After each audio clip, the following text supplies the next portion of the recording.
Slobodni novinari su srž slobodnih medija, a nikada ranije ljudi koji se bave novinarskim poslom nisu bili ovoliko ugroženi i poniženi kao sada, rekla je Maja Stojanović iz Grupe za slobodu medija, koja je gašenjem Vranskih pokrenula inicijativu za okupljanje pojedinaca, medija i nevladinih organizacija. Svaka osoba u ovom društvu mora da ima informacije o onome što ju utiče na njen život. Zato što svaka osoba u ovom društvu mora da ima slobodu da kaže šta misli o tome. Zato što bez informacija nemamo ni stavove. Stvorena je solidarnost koju treba sačuvati, a čovek koji je preko 300 medija okupio je Vukašin Obradović, vlasnik Vranjskih, koje je ugasio zbog teških uslova za rad u sredini koja ne dozvoljava nezavisno novinarstvo.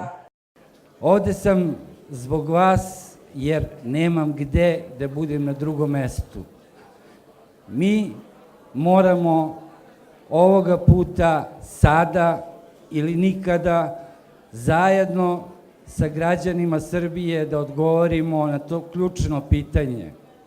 Hoćemo li slobodne medije, hoćemo li slobodne novinare, hoćemo li dostojanstven život?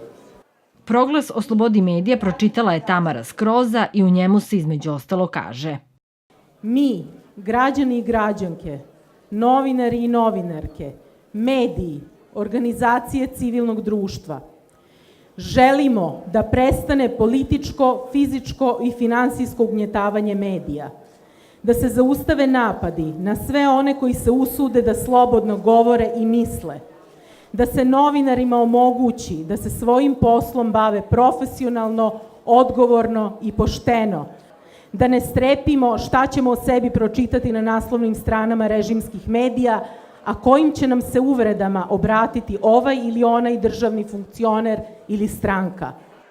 Svojim potpisom proglas za slobodu medija podržali su i T1 televizija i ZA medija.